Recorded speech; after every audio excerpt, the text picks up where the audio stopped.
evening from the News Radio, 1120 a.m. and 93.7 FM KPNW studios.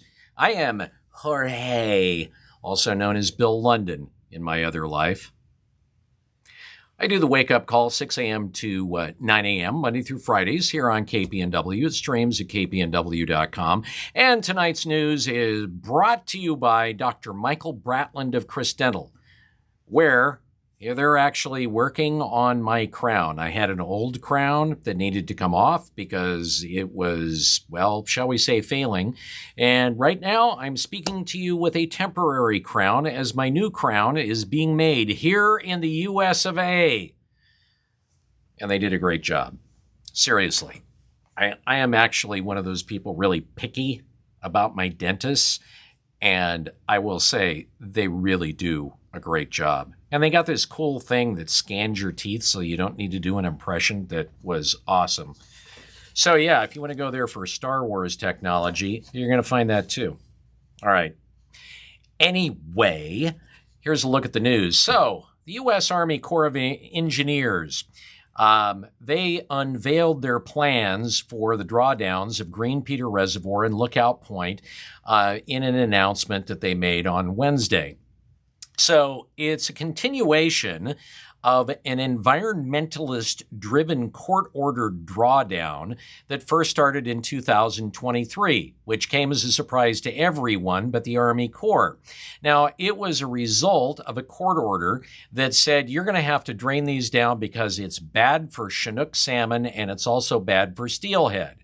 So last year, the surprise drawdown killed over 1 million fish, destroyed the once popular kokanee fishery at Green Peter and the tourism dollars that it brought in.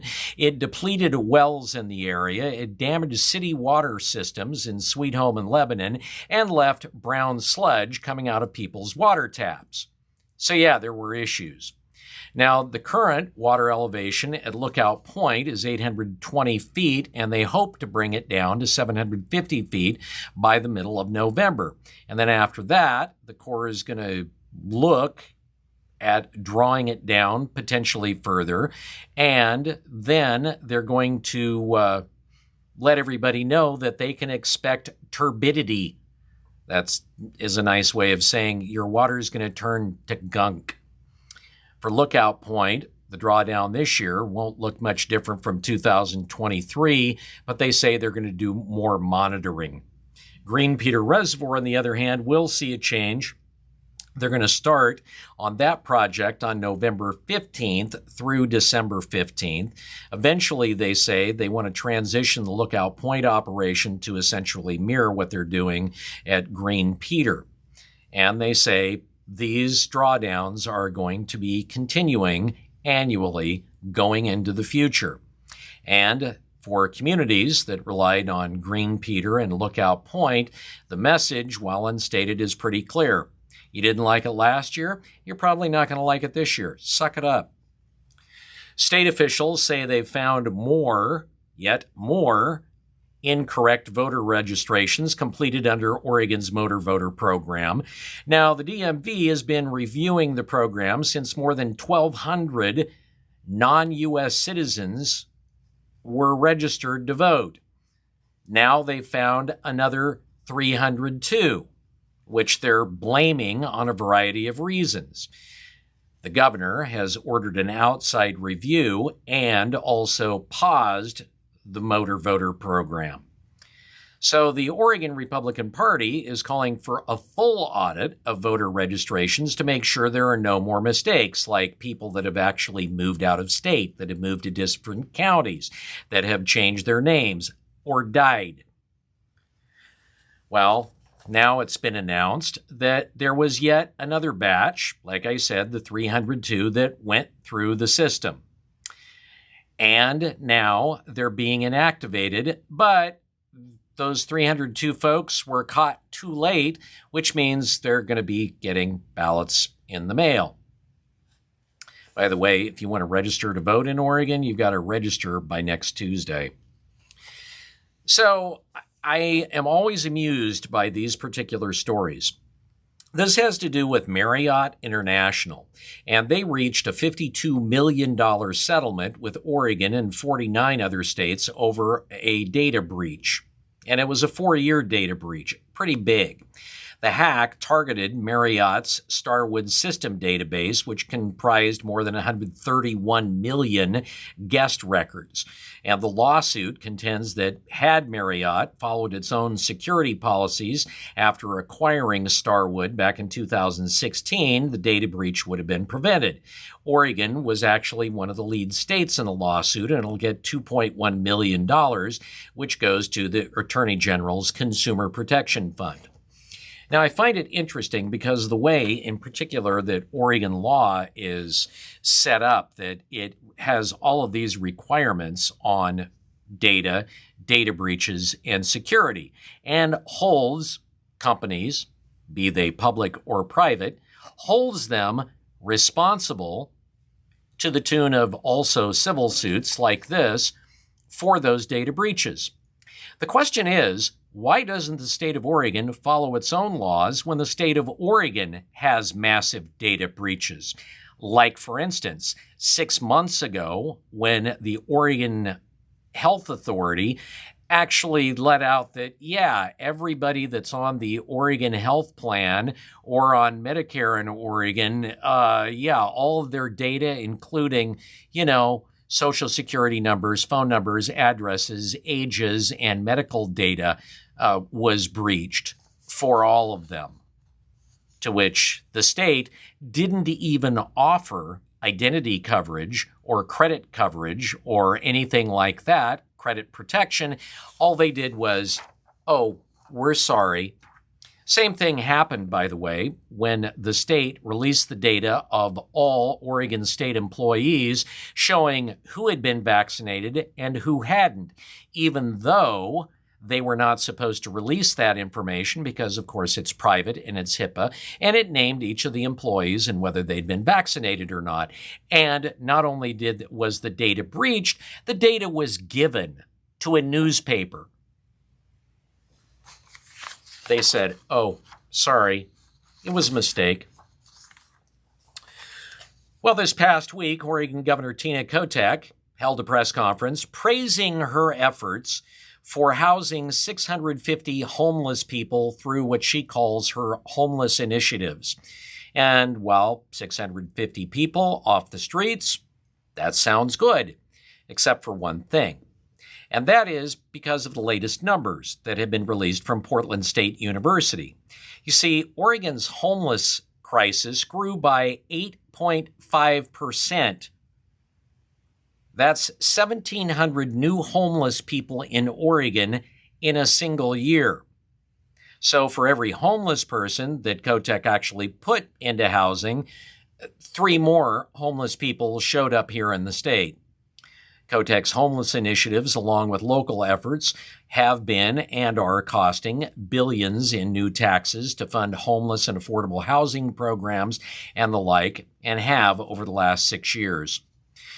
So remember when we were really getting into the protests over Israel's war on Hamas in the Gaza Strip and all of the protests that happened? Well, one of those happened on April 15th of this year, and it was on Interstate 5, the major north-south thoroughfare here in Oregon. The first trial kicked off for what is going to amount to months of trials. Now, the case was called the State of Oregon versus Samuel Joseph Yergler, and it started last week. Now, here's how it played out. Yergler was charged with driving southbound on I-5 just north of the Harlow Road Bridge area in the Eugene area. Actually, it's right between Eugene and Springfield. And in a coordinated effort, that defendant, along with other associates who were driving alongside him on I-5 southbound, began to slow down, activated their hazard lights, and then eventually all came to a stop right in the middle of Interstate 5, shutting down essentially the highway and traffic. It was a coordinated action. blocking the southbound traffic interstate. And according to court officials, more than 60 protesters then began pouring onto the freeway because they were all standing there waiting for it, and started prancing on I-5, protesting the U.S. involvement with Israel in the war that's going on in Gaza. So that also was coordinated with other same-day protests on April 15th, tax day, when people were trying to get their taxes filed. So Yergler's attorney argued that Yergler believed he was doing the right thing and that his actions were, and I'll quote the lawyer in court filings, were reasonable and necessary given the national and international complicity with the ongoing genocide and the ineffectiveness of other lawful means. The defense also tried to argue that the actions of the protesters were in line with Oregon Statute 161.200, which establishes what's called a choice of evils defense, which argues that potentially criminal conduct is necessary and justifiable as an emergency measure to avoid an imminent public or private injury. Now, the judge already told them prior to jury process that the choice of evils defense was inadequate. Well, after 2 days of trial, the judge was proven right when a 6-person jury didn't buy the arguments and found Yergler guilty. So now he'll wait to be sentenced on the disorderly conduct charge after the guilty plea, or actually the guilty verdict. He pled not guilty. And more prosecutions are going to be happening now through, it's expected at least sometime in January. And finally, you could call this kind of an October surprise. A Democratic candidate here in Oregon, in one of the most closely watched races in the country, is now the subject of an ethics complaint alleging that she failed to act on allegations of sexual harassment and assault against a man who is working on her campaign. Now, a complaint was filed with the state's Legislative Equality Office against Janelle Bam. She's a Democrat running for Congress in Oregon's 5th Congressional District against a Republican, and it alleges that Bynum failed to do her duties as a mandatory reporter of allegations against a man who was working for her with the PAC that was working for her that staffed her state representative campaign back in 2022. The complaint alleged that when confronted about the actions, Bynum was dismissive and even threatened the individual who reached out to her. Now, keep in mind that this PAC worker was actually a manager, and the accusation was that it was sexual harassment of a minor. Now, the complaint reads, during the 2024 primary election, I was contacted by an informant with information that Representative Bynum and her willful cover-up of a sexual assault of a minor volunteer who worked for her during the 2022 cycle. Now, Bynum, like I said, is running for Oregon's 5th Congressional District. The complainant claims to have personally spoken with 2 former staff members who alleged that they reported inappropriate sexual behavior by a field organizer directly to Bynum, along with 2 other associates on the campaign, only, in their words, for nothing to be done. The complaint further says, for me, the primary issue here is that all legislators are mandatory reporters. Bynum received credible information regarding one of her campaign staff sexually harassing and assaulting young volunteers, and not only didn't report it, but she also threatened to report the person who blew the whistle. All right, so when all of this blew up, instead of addressing it directly herself, Bynum sent out one of her campaign spokesmodels who said, this is an attempt to smear Representative Bynum, and it's not based in reality. And Representative Bynum takes this subject personally, which is why she flagged the accusations directly to the accuser's employer, Future PAC, as soon as she was made aware. Now, the 2 sources also claim that the state police have been conducting interviews regarding the complaint, which was forwarded to them just in the last few weeks. And nobody knows what the nature and scope of that investigation actually is. Then you have text messages that were also released in this time period. And they were from this former Bynum campaign manager and Bynum, and it does appear to indicate that Bynum really didn't have a whole lot of interest in bringing this to the attention about the impropriety against this former staffer of hers that was, well, a field organizer. Bynum texted, "I asked you not to send me anything, and I meant that." That was in a November 17th text in response to a warning from a former campaign manager about the staffer harassing minors involved with the campaign. Bynum also texted, "I really can't take anything else on my plate." All right, all of this blew up. Finally, this week, Bynum couldn't go on without actually addressing the controversy by using her proxies. So during a press conference, the Democratic representative and congressional candidate said that she was the victim of a smear campaign, again, referring to the claims. Bynum said, well, she forwarded the allegations to Future PAC, which is a political action committee that funds Oregon Democrats' legislative campaigns.